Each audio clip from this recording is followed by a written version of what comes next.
అందరికీ నూతన సంవత్సర శుభాకాంక్షలు. అందరికీ నమస్కారం. సభాధ్యక్షులు గౌరవనీయులు రుద్రరాజు పద్మరాజు గారు, ఈ కార్యక్రమ నిర్వాహకులు, నిరంతర సమాజ శ్రేయోభిలాషి సోదరులు సుమన్ పల్లె గారు, ప్రతీక్ కొవ్వాలి గారు, గౌరవనీయులు వైద్య రంగంలో విశిష్టమైనటువంటి సేవలు చేసి అనేక దశాబ్దాలుగా అనేక వేల లక్షల మంది రోగుల జీవితాల్లో పునర్జన్మను ప్రసాదించినటువంటి పెద్ద డాక్టర్ గారు అయినటువంటి డాక్టర్ రాజారెడ్డి గారు, జయంత్ రెడ్డి గారు, మాస్టర్ లక్ష్మి గారు, సంపత్ కుమార్ గారు, కార్యక్రమాన్ని సుసంపన్నం చేయడానికి వచ్చేసినటువంటి ప్రతి ఒక్కరికి హృదయపూర్వకమైనటువంటి నమస్కారాలు తెలియజేస్తూ, సుమన్ గారిని హృదయపూర్వకంగా అభినందిస్తా ఉన్నా. కారణం, చాలా విశిష్టమైనటువంటి వైవిధ్యమైనటువంటి సేవా కార్యక్రమాల ద్వారా నిరంతర తపనతో ఈ కార్యక్రమాలను నిర్వహిస్తుండడం అనేది అతనికి ఎంతో ఇష్టమైనటువంటి కార్యక్రమం. వారు చేసేటువంటి కార్యక్రమాల్లో మనకు రెండు పార్శ్వాలు కనబడతాయి. ఒకటి, సమాజంలో వారిదైనటువంటి సేవ చేసినటువంటి మహానుభావుల్ని గుర్తించి గౌరవించి వారి మీద ఇంకా గొప్ప బాధ్యతలు ఉంచి వాళ్ళ ద్వారా సమాజానికి మంచి చేసే కార్యక్రమం ఒక పార్శ్వం అయితే, ఈరోజు చిన్నారులుగా ఉన్నటువంటి వాళ్ళు జీవితంలో ఎదగాలి, పెద్దల నుండి స్ఫూర్తి పొందాలి, మన సంస్కృతి సాంప్రదాయాలు, మన ఆచార వ్యవహారాలు, మన జీవన విధానం వారు అవలంబిస్తూ ఆచరిస్తూ భవిష్యత్ తరాలకి వారసత్వంగా అందించబడేటువంటి సంస్కారవంతమైనటువంటి కార్యక్రమాలు నిర్వహించడం అనేది సుమన్ గారి సొత్తు. మనమందరం మన కోసం బ్రతికితే ఈ సుమన్ లాంటి సమాజ సేవకులు నిరంతరం సమాజంకు సంబంధించినటువంటి తపనతో ఈ కార్యక్రమాలు నిర్వహిస్తూ ఉన్నారు. అందుకే ఇటువంటి సంస్థల్ని అభినందించడం, వారి నుండి స్ఫూర్తి పొందడం ప్రతి ఒక్కరి బాధ్యత, అవసరం అనేటువంటి విషయాన్ని ఈ సందర్భంగా మనవి చేస్తా ఉన్నాం. గౌరవనీయులు ప్రముఖ సినీ నటులు సుమన్ గారు వేదికపైకి రావాల్సిందిగా నిర్వాహకుల పక్షాన వారికి సాదరపూర్వక స్వాగతం పలుకుతా ఉన్నా.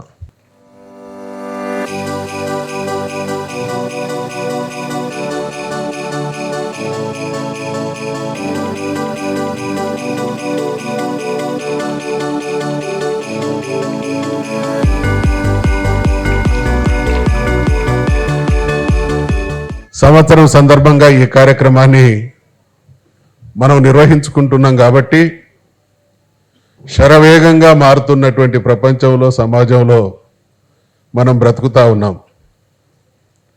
ఒకానొక సందర్భంలో, ఈరోజు నిన్ననో మొన్ననో పేపర్లో చదివినాం, ఈ ప్రపంచ జనాభా 800 కోట్లు. అదే 100 సంవత్సరాల క్రితం ఎన్ని దేశాలు ఉన్నాయో, ఎన్ని ఖండాలు ఉన్నాయో, ఏ దేశంలో ఎవరున్నారో అనేటువంటిది తెలియనటువంటి స్థితి.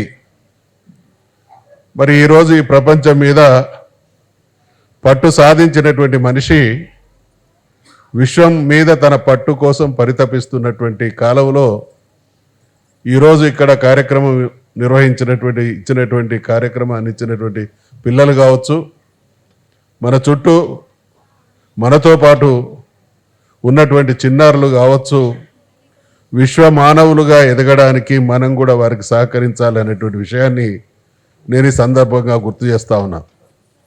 గౌరవనీయులు పెద్దలు డాక్టర్ రాజారెడ్డి గారిని నాకున్నటువంటి ఒకటి రెండు సంశయాల్ని వారిని అడిగి నివృత్తి చేసుకోవడం జరిగింది.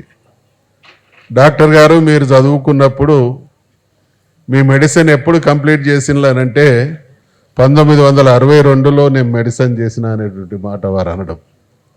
వారు పీజీ ఎప్పుడు చేసిండు, ఆ రోజున్నటువంటి వైద్య శాస్త్రం గురించి తెలుసుకున్న తర్వాత ఈరోజు మేమందరం అంటే నేను చదువుకునేటువంటి రోజులలో వరంగల్లో మాకు మెడికల్ కాలేజ్ ఉంది. నేను ఇంటర్మీడియట్ ఎస్ఎస్సి చదివే రోజులలో ఆ కాలేజీ ముందు నుండి పోతున్నప్పుడు ఆ కాలేజీ కనుమరుగయ్యేంత వరకు నా దృష్టి అంతా ఆ మెడికల్ కాలేజ్ చుట్టే ఉండేది.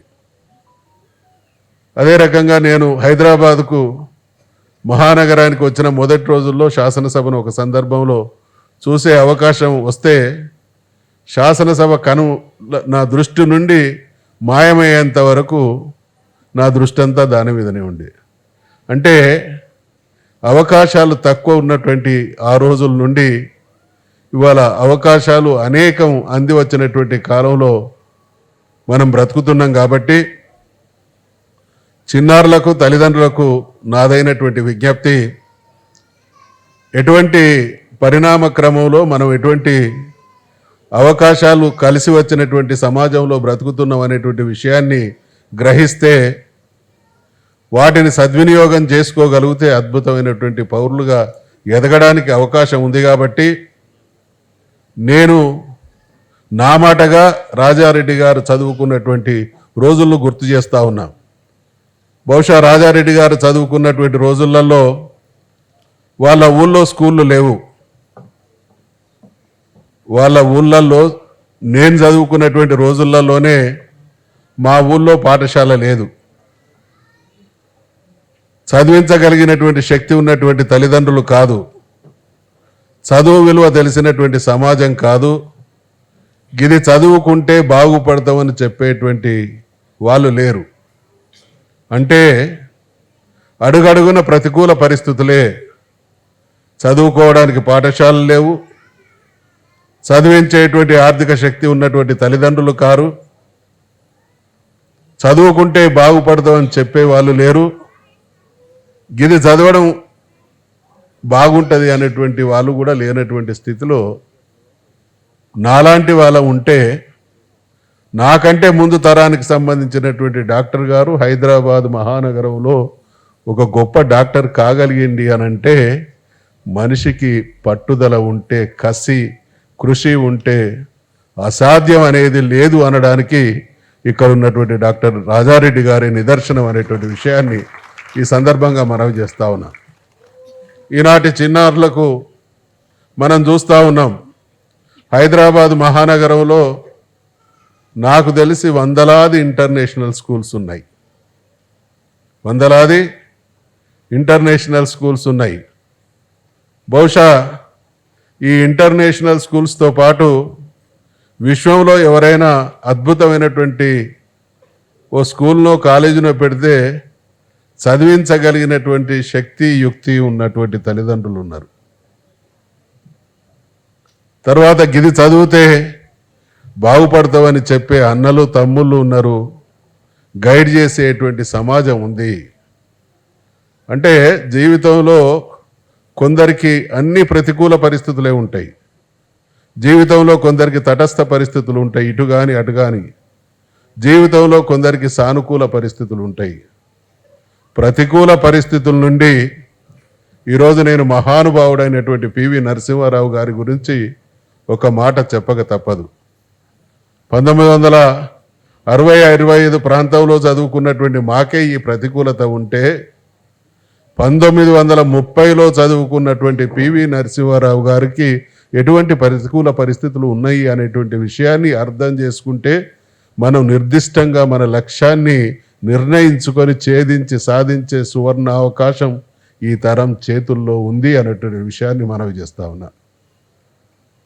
ఒక మారుమూల గ్రామం నుండి, బడిలేని గ్రామం నుండి వచ్చినటువంటి పివి నరసింహారావు గారు ప్రపంచంలో అనేక భాషలు తెలిసినటువంటి మహామేధావిగా, ఒక దేశాన్ని అద్భుతమైనటువంటి పరిపాలనతో సంస్కరణలతో దేశ ఆర్థిక స్థితిగతుల్ని మార్చినటువంటి మహానుభావుడిగా ఎదగగలిగిండు అనంటే మనిషికి ఉన్నటువంటి శక్తి, యుక్తి, తను తీసుకునేటువంటి నిర్ణయాలు, తనకున్నటువంటి కసి, కృషే కారణం. కాబట్టి మేం ప్రతికూల పరిస్థితుల మధ్య ఈ స్థాయికి రాగలిగినాం. ఈ తరం పిల్లలకు సానుకూల పరిస్థితులు ఉన్నాయి కాబట్టి ఈ సానుకూల పరిస్థితుల్ని సద్వినియోగం చేసుకొని విశ్వంతో పోటీ పడేటువంటి నా జాతి అవతరించాలి అని నిన్నటిదాకా ముఖ్యమంత్రిగా పనిచేసినటువంటి కేసీఆర్ గారు హైదరాబాద్ గురించి ఏ మాట మాట్లాడినా మాది విశ్వనగరం, మా తెలంగాణ బిడ్డలు రేపటి విశ్వంలో తయారయ్యేటువంటి మేధావులతో పోటీ పడే వాళ్ళతో పోటీకి తయారు చేస్తామనేటువంటి గొప్ప మాట చెప్పినటువంటి మాటను మనం స్ఫూర్తిగా తీసుకొని మన పిల్లల్ని ఆ దిశగా డ్రైవ్ చేయాల్సినటువంటి బాధ్యత, అవసరం మన అందరి మీద ఉంది అనేటువంటి విషయాన్ని మనవి చేస్తూ ఇటువంటి గొప్ప సందేశాన్ని, ఇటువంటి గొప్ప స్ఫూర్తిని, శక్తిని మన పిల్లలకు అందించాలనేదే సుమన్ ఆర్ట్స్ సంస్థ యొక్క లక్ష్యం. కాబట్టి ఆ లక్ష్యంతో అనేక సంవత్సరాలుగా హైదరాబాద్లో ఇటువంటి కార్యక్రమాలు నిర్వర్తిస్తున్నటువంటి